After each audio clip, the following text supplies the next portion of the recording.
Michael Nagy here with Jiggy Jag TV and DiscoveringBands.com. And for everyone watching right now, if you can share this video on my channel and help support the awesome bands I feature. And today I'm here with Jetfire Prime. How you doing today? I'm good, thanks. How are you doing? Good. It's good to have you. Yeah, you want to start off by telling us how you started the project? First and foremost, I play guitar and sing in a band called Novice Mathematic, which is kind of my main band, and still play with those guys. But basically, throughout all the time I've been doing stuff with them, I would just kind of pitter-patter around with keyboards, and I can't really play the keyboard very well at all. But for years, I just had like Reason on my old computer, and I used to just mess around with that. And I used to have, do you remember Music 2000 on the PlayStation? I had that years ago, and I always used to write little bits of music and stuff, and I always liked it, but never took it seriously. And then once I just started getting into kind of synthwave and stuff, I just had songs I was working on, just messing about with at home, and then I suddenly kind of went, oh, I think I've got an album here. I'm going to start working towards putting this out, and because I'm really slow, that took me about another year and a half to do so.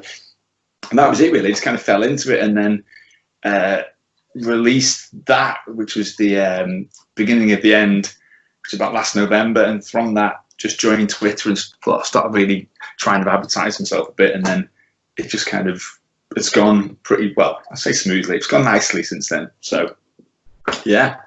Awesome. And I see you've just released some new music. So you want to tell us about that? Yeah, we just released a new single. It's called Where There's Hope. It's about 8 minutes long. So I do like an epic track. And when I did my first album, it not really on purpose, I think it's just the way it came along, but it was kind of a big space wave, sci-fi themed synthy album. And I really enjoy that kind of stuff. So I really enjoy film soundtracks and those kind of things. And then for my second EP, Summer's Here, I just wanted to do something that was fun and was really quick. And because it took me 2 years to like record the first album, I think I knocked Summer's Here out in about 4 weeks and just put it out. And then whilst I was writing that, I'm always doing this. I'll be working on one project and I'll have ideas for another project. So I've already written my next 2 albums and pretty much recorded. And it just became apparent that a lot of the stuff I was doing was kind of a return to the same world as my first album, with the kind of same sci-fi themes and stuff. So I just went down that route.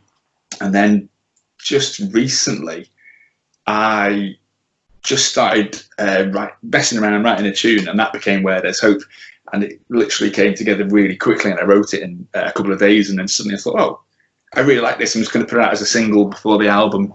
And it made the album as well. So the album's coming out in about a month, hopefully, if I get it finished. I've still got a bit of work to do. Awesome. Now, how has the current events influenced your music, like the lockdown, the quarantine? It almost feels like we're living in a sci-fi movie right now.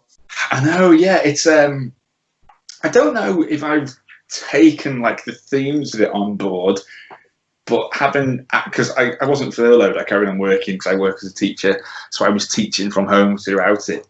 But it did give me a lot more time to do stuff, like say Summer's Here was written pretty much in lockdown, but obviously it's quite up to tempo and happy, so nothing really to do with it.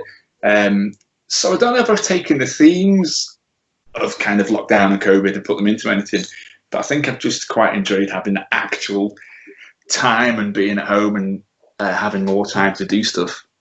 Because I used to previously kind of get up, and then once my wife went to work, I'd do about 20 minutes before I left to work of kind of recording, just record quickly and then go to work. And well, in fact, I was quite often late because of it. But, so it was quite nice to just be able to go, all right, I've got 4 hours to sit down and write music and stuff. So yeah, I mean, obviously, it's affected me in the fact that it's just such a weird situation. And I kind of think I've quite enjoyed being in lockdown because I like just doing this, but at the same time it's been frustrating and a bit scary and all that stuff. Much the same as most people think, I guess. But yeah. Yeah. Now the name, Jetfire Prime, how did you come up with that? It's just because I love Transformers, love the old Transformers. So I'm a child, like, you know, I'm reasonably old, reasonably ancient. So I grew up in the 80s, and which was, you know, pretty much the best time to grow up. So cartoons and TV series and that kind of stuff were just amazing. And it's never really gone away. And Transformers the movie, 1986, not the awful Michael Bay travesties, but the 86 Transformers movie is genuinely one of my favourite films. So I've always just had this influence from Star Wars, Transformers, all that kind of stuff. And it's basically, I love the Transformer Jetfire, and I love Optimus Prime, and I just put the two of them together, and that was it. Nice and simple, two of my favourite Transformers, and that was it. Awesome. Now, if people want to look you up online, find your music on social media, how do they do that? Yeah, I'm on you know, all Instagram, Twitter, Facebook, all the normal avenues. So it's mainly just it varies, but on Twitter I think it's just Jetfire_Prime. I think Instagram it's Jetfire Prime Music, and I think Facebook's just Jetfire Prime. So same with Bandcamp. I love Bandcamp. It's like I'm always, if I meet strangers, I'll be talking to them, do you use Bandcamp? No, and I just sort of go, I should get paid by Bandcamp for advertising them. I love it so much. So yeah, Bandcamp's like one of my favorite things. So yeah, I've got obviously a Bandcamp as well, but it's all just under Jetfire Prime. Cool. So all over the social media, basically. Yeah, which I'm really trying to be better at. I'm a bit rubbish at it. It's like I'm not that good at advertising myself or selling myself, so I need to really step that up, I think.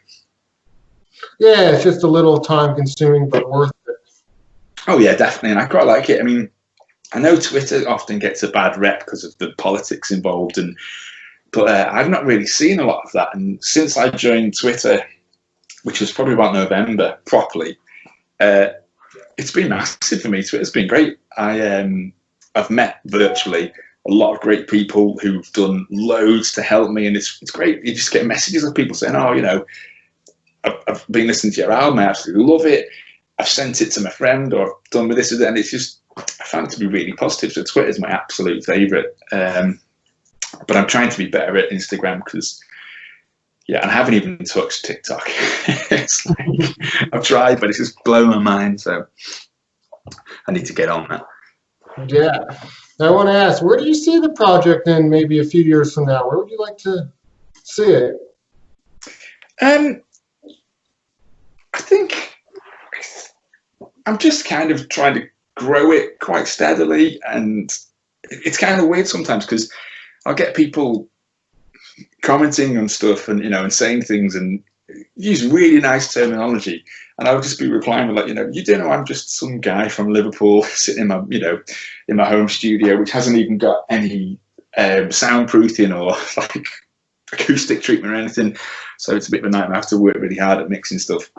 So I think I'm just trying to grow it steadily, and I love doing it. It's like it's not, I know a lot of people say, oh, synthwave and that kind of, it's dead or it's just a fad, but it's not to me. It's something I've always, this kind of music, you know, I grew up with it in the 80s, like Faltermeyer and Jan Hammer and Vince DiCola and all those kind of great artists. So I've always loved that kind of music. So to me, it suddenly became a nice place where stuff I was just doing anyway.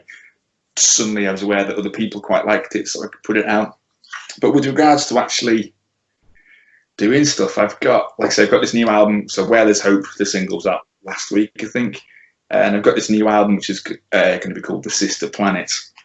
That's just finishing that off. But then I've written another album to follow that, which is currently called The Sleeping City. But that's quite different, and it's really mellow, and it's quite a lot of kind of ambient stuff, or just like piano sort of tinklings going on, stuff like that. So I kind of always want to do things slightly different. And it doesn't have to just be, because I don't even know if my stuff fits in with like the synthwave genre. I always call it synthwave because I really like synthwave. But sometimes I listen to it and compare it to other people who do really excellent synthwave, and I'm like, oh, theirs is just bigger and, you know, huge, and mine doesn't quite, you know. But maybe it's just, it falls into the same kind of genre. So I think I just keep doing it. But what I'd really like to do with the Sleeping City album is really kind of maybe look at a physical release, but do something a bit special with it and try and get some kind of box sets made so that it's not just you buying this. It's kind of like a soundtrack really to a film that doesn't really exist. So I'd kind of like it to kind of represent that and make it a bit special so people can get stuff. Just have to see how finances go. So that's the kind of next 6 months or so planned out. But after that, I think I'll just keep doing it. I always wanted it to be just instrumental because that's my preferred synthy stuff, like soundtrack stuff. But then I do sing in my other band, so there might be a possibility one day that I might actually do some vocal stuff. I might do like a test track and put it out and see how it goes and see if people like it, and if I like it, I might try that. But then I think I always find, this is no disrespect to any of them, but I always find the female singers in Synthwave are stronger than quite a lot of the males. Not all of them. There are some great male singers, but so I think if I was going to do it, I might even write a load of songs and then just kind of try and get in contact with a lot of the really good female singers like JJ Mist and Primo and that kind of stuff, and Nina, who are all massive compared to me. But I might just come knocking and say, do you fancy singing on this? And I'll give you £5 or something and see what happens. But yeah, so that's the kind of plan, just to see how it goes really. I don't really have any huge plans to take over the music world, and I don't think Synthwave will ever be big enough to do that anyway. But yeah, that's the plan, just to keep going it really, just to keep enjoying it and putting stuff out. Awesome. Well, it was good having you and talking with you, and everyone look him up. Good, man. It's great to be. This is my first ever interview, so it's been a pleasure. Yeah, definitely. It was good to have you.